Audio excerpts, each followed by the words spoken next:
네, 디모데전서 1장 3절 4절입니다. 이제 사도 바울이 디모데를 에베소에 머물게 한 이유를 설명을 합니다.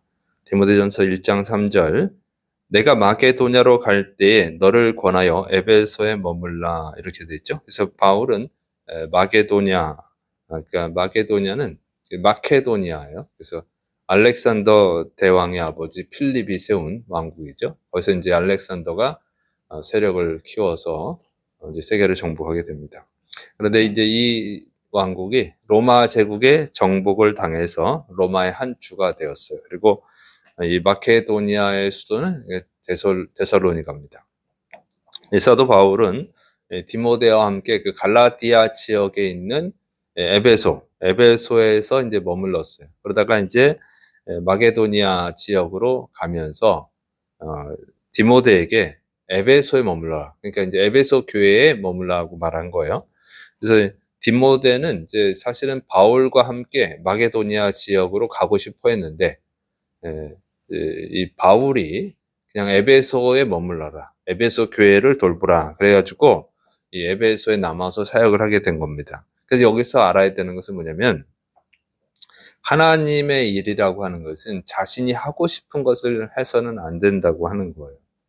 성도들 중에는 그 자원하는 심령, 하나님의 일은 억지로 하지 말고 자원하는 심령으로 하라, 이렇게 되어 있죠. 그래서 이 자기가 원하는 거, 자기가 정말 자원해서 기쁜 마음으로 하는 것을 해야 된다, 이렇게 생각한단 말이에요. 성경에 또 그런 말씀이 있어요. 베드로전서 5장 2절, 너희 중에 있는 하나님의 양무리를 치되 억지로 하지 말고 하나님의 뜻을 따라 자원함으로 하며 더러운 이득을 위하여 하지 말고 기꺼이 하며, 이렇게 되어 있어요. 그래서 이 말씀을 근거로 해서 하나님의 일은 억지로 하면 안 되지, 자원하는 마음으로 해야지, 이렇게 생각을 하는 거예요. 그래서 교회에서 무슨 일을 시킬 때 나는 하기 싫다고, 나 억지로 하고 싶지 않다고 이렇게 거부하는 분들이 있어요. 그리고 자기가 하고 싶어 하는 것을 이제 하려고 그러는 거죠. 그런 봉사를 하려고 그러는데, 또 일반적으로 그렇게 말하죠. 내가 하고 싶은 걸 해라. 세상에서 그런 말들이 있죠. 뭘 해야 되느냐? 네가 하고 싶은 걸 해라. 네가 하고 싶은 걸 하는 것이 가장 좋은 것이다. 가장 잘할 수 있다. 이런 말들이 있어요. 근데 이런 것은 성경적 자세가 아니라고 하는 거예요. 베드로전서 5장 2절에 자원해서 하라는 말씀도 그런 뜻이 아니에요. 그 앞에 하나님의 뜻을 따라 자원함으로 하며, 이렇게 돼 있어요. 하나님의 뜻을 따라 자원하며. 이것은 뭐냐면, 하나님의 뜻이면 그것을 자원하는 마음으로 하라. 억지로 하지 말고, 그런 뜻이에요. 그러니까 하나님의 뜻이면 네가 하기 싫어도 네가 하고 싶어하는 마음으로 하라, 그 얘기죠. 그래서 자원하라고 하는 마음은 기쁜 마음으로 하라는 뜻으로 쓰는 거예요. 네가 그러니까 하나님의 일이면 그것이 너랑 네가 원하든 원하지 않든 자원하는 마음으로, 기쁜 마음으로 해라, 그런 뜻이죠. 그래서 사도 바울이 이제 이 디모데에게 말할 때 내가 너를 권하여, 이렇게 돼 있잖아요. 권하여. 그래서 디모데가 에베소 교회에서 사역하는 것을 별로 좋아하지 않았습니다. 바울과 같이 다니는 것, 바울과 같이 사역하는 걸 좋아했죠. 그러나 사도 바울이 그래서 권면해야 됐던 거예요. 그냥 여기 머물러 하고 권면해야 됐던 거예요. 그리고 디모데에게 보내는 이 편지 보면 이렇게 돼 있죠. 1장 1절에 그리스도 예수님의 명령을 따라 그리스도 예수님의 사도된 바울은, 이렇게 시작을 합니다. 그래서 그 무슨 얘기냐면, 어, 사도 바울도 나도 이걸 하고 싶어서 하는 것이 아니다.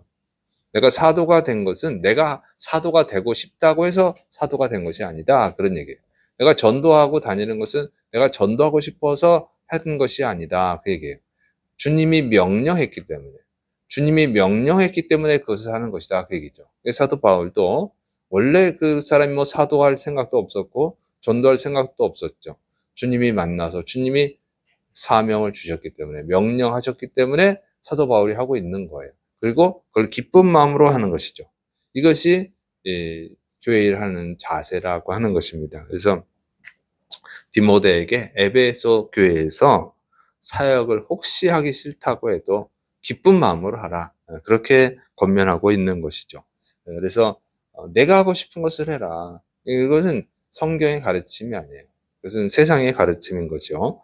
그래서 그런 것은 기뻐하지 않습니다. 그래서 뭐 하고 싶다고 막 하고 그러면 안 되는 거예요. 그래서 이제 주의 종들도 자기가 하고 싶어서 하는 주의 종이 있고, 하나님이 예, 택하셔서 하나님이 명령, 사명을 주셔서 하는 주의 종이 있어요. 그러면 우리가 생각할 때는 자기가 하고 싶어서 하는 것도 정말 훌륭한 일이다 이렇게 생각하고 있지만, 글쎄 아니에요. 하나님의 뜻하고는 맞지가 않습니다. 아무리 하고 싶어도 하나님이 하지 말라고만 하지 말아야 되는 거죠. 너무 자원하는, 자기 하고 싶어서 하는 자원하는 사역자들이 너무 많은 것이 오히려 문제인 것입니다. 그래서 한국 교회는 지금 너무 많은 주의 종들이 있죠. 그래서 하나님이 부르신 주의 종이 있고, 자기가 자원해서 주의 종이 된 사람들이 있고, 그런데 그 차이가 뭐냐면은, 하나님이 불러서 세우는 종은 그것이 하기 싫든 하고 싶든 간에 충성을 하는 거예요. 그런데 자원하는 경우에는 자기 하고 싶을 땐 잘하는데, 자기 하기 싫을 때는 상황이 안 좋아지고 그러면 이제 못하는 거죠. 그래서 억지로 하고, 그러니까 정말 하나님의 영광을 위해서 하나님 신 그 일을 감당하는 것이 아니라 살기 위해서 하고, 어쩔 수 없이 하고, 체면 때문에 하고, 근데 주의 종이 되긴 됐는데 이거 하나님 뜻이 아니네, 이래 가지고 그만둘 수도 없고, 뭐 여러 가지 문제가 생기는 거죠. 이렇게 그 사명감이 있어야지, 사명감. 하나님이 그건 소명이라고 그러죠. 그 마음이 있어야지 되는 것입니다. 그래서 성경을 보면 하나님이 다 불러서 쓰지 자원하는 사람을 신청받아 가지고 하지를 않는다고 하는 거예요. 그렇게 돼 있어요. 그래서 모세도 자기가 하기 싫다고 그러는데 하나님이 시켜서 하죠. 이런 식이 돼 있습니다. 그래서 교회에서 성도들이 일을 할 때 자기가 하고 싶은 것을 하면 안 되고, 물론 하나님이 교회에서 시키는 일이 또 자기가 하고 싶은 거랑 딱 같이 맞아지면 참 좋죠. 그렇지 않더라도 하나님의 뜻이면 열심히 해야 된다고 하는 거예요. 내가 자원하는 것처럼 해야 된다는 거죠. 기뻐서 자원하는 것처럼 해야 되는 것입니다. 그리고 내가 하기 싫은데 억지로 시켜도 열심히 해야 되고, 그러다 보면 또 안 맞으면 이제 그만하라고 그러겠죠. 그러면 또 청개구리처럼 그때 막 하라고 그러면 또 하기 싫어하고, 하지 말라고 그러면 서운해하고, 그러면 청개구리예요. 그러면 안 되고, 또 안 맞는 것 같으면 교회에서 그만하라고. 그러면 또 기쁜 마음으로 하나님 뜻이 아닌가 보다 하고 안 하면 되는 거죠. 아니면 하나님 뜻이 끝났나 보다 이렇게 생각을 하고 하는 것이 좋습니다. 그래서 자기가 기준이 되면 안 되고 하나님이 기준이 돼야 돼요. 그렇게 할 때 그것이 하나님께 상이 되는 것이지, 내가 하고 싶어서 하는 일은 자기 좋아서 하는 일이잖아요. 자기가 좋아서 하는 일이지 하나님의 뜻하고 상관이 없다고. 자기가 좋아서 하는 일은 하나님께 상이 되질 않아요. 그것은 오히려 하나님이 오히려 싫어하는 것일 수 있어요. 그래서 교회 일은 주의 종이든 그러니까 평신도든 똑같아요. 예, 하나님의 뜻이면 하는 거지. 그리고 그것이 하기 싫어도 자기가 기뻐해서 하는 것처럼 해야 된다 하는 것입니다. 자, 두 번째로 이제 다른 교훈을 막으라고 하는 거예요. 디모데전서 1장 3절 4절. 머물라 한 것은 어떤 사람들을 명하여 다른 교훈을 가르치지 말며 신화와 끝없는 족보에 몰두하지 말게 하려 함이라. 이런 것은 믿음 안에 있는 하나님의 경륜을 이름보다 도리어 변론을 내는 것이라. 사도 바울이 디모데에게 에베소 교회에 머물게 한 이유는 어떤 사람들이죠. 어떤 사람들이 이단들입니다. 교회에서 다른 교훈, 신화, 족보 이런 것들을 가르치지 못하게 하려 합니다. 그랬어요. 그래서 다른 교훈은 이단 사상이에요. 이단 사상은 대표적인 초대교회 이단이 유대교 율법주의자들, 그다음에 영지주의자들 이렇게 있었어요. 영지주의는 두 가지로 나눠진다고 했죠. 금욕주의 영지주의랑 쾌락주의 영지주의. 가장 심각한 것은 쾌락주의 영지주의죠. 그래서 그건 지금도 마찬가지. 뭐 율법주의, 지금도 율법주의다 뭐 이런 얘기도 나오고 그러는데, 율법주의보다 오히려 영지주의가 더, 쾌락적 영지주의가 더 심각한 문제예요. 그래서 이단들은 거의 쾌락적 영지주의에 빠지는 거예요. 그리고 교회에서도 교회 정통 교회를 다녀도 자기가 영지주의가 될 수 있어요. 그러니까 복음을 잘못 이해하면은 영지주의가 되는 거예요. 자, 그건 나중에 얘기하고. 자, 그 다음에 두 번째로 이제 신화. 신화는 그리스 로마 신화로 추측이 됩니다. 그래서 그 당시 그리스 로마, 그 로마 세계는 그리스의 문화를 다 받아들였어요. 그리스도의 문명이 뛰어났기 때문에. 그래서 그리스 신화라고 하는 거 있죠. 여러분이 아마 그리스 신화 중에서는 제우스 기억이 날 거예요. 신들의 왕 제우스. 그다음에 헤라클레스 뭐 나오 기억나죠? 뭐 그다음에 그리스 신화에 보면 전쟁의 신 아레스, 뭐 바다의 신 포세이돈, 요즘 그 영화 나오는 것 중에 바다의 신이 있죠. 그래서 그런 것들이 이제 다 신화예요, 신화. 그래서 이런 거거든요. 그래서 이런 거는 재밌잖아요. 지금도 재밌잖아요. 지금도 재밌어가지고 DC에서 만든 건가? 뭐 그렇잖아. 얼마 전에도 그 바다에서 그 싸우는 그 영화가 나왔잖아요. 이런 거.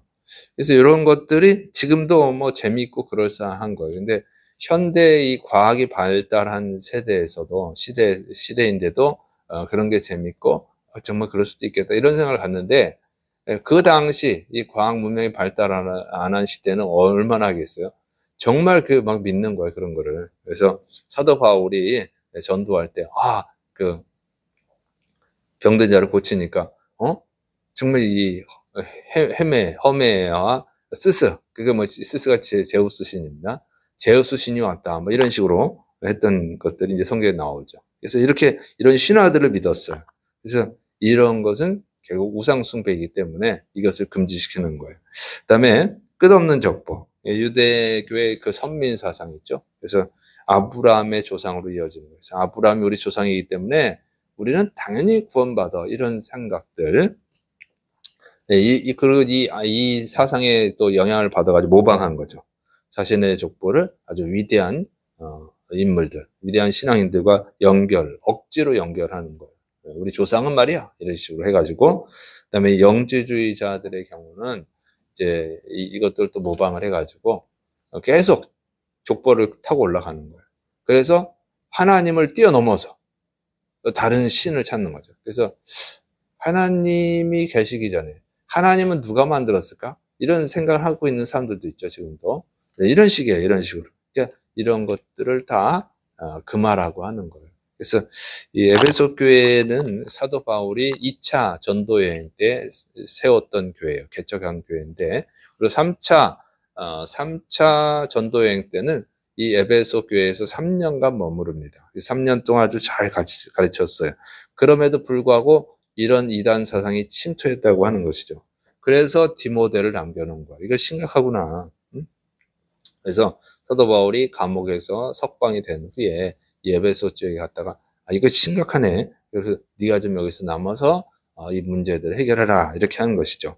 그래서 교회가 바르게 성장하기 위해서는 다른 교훈이 들어오지 못하게 이단과 여러 가지 잘못된 사상들이 들어오지 못하게 잘 그 교육을 해야 된다고 하는 것이죠. 그래서 이 교회가 정말 제대로 되려면 하나님의 뜻을 따라서 사역하는 사람들, 자기가 하고 싶어서 하는 사람 말고, 자기가 하고 싶은 사람은 자기가 하기 싫을 땐 또 안 한단 말이에요. 제대로 안 한다고. 그러니까 그렇게 하면 안 되고 하나님의 뜻을 따라서 자원하는 마음으로, 기뻐하는 마음으로 충성해야 되는 사람들이 많아요. 성도들이 많아야 교회가 바르게 성장하는 것입니다. 그리고 성도들이 복음을 바르게 배워야 돼요. 그래서 이단 사상이 들어오지 못하도록 이단 사상에 거부해야 되는 거죠. 그러니까 교회뿐만 아니라 성도들이 세상에서 사는 거잖아요. 세상에서 이단 사상을 접할 수가 있다고. 그다음에 세 번째로는 이런 이단 사상이 교회에 침투했을 때 그를 올바르게 막아줄 그것이 이단 사상이다 이렇게 밝혀주고 막아줄 목회자가 필요합니다.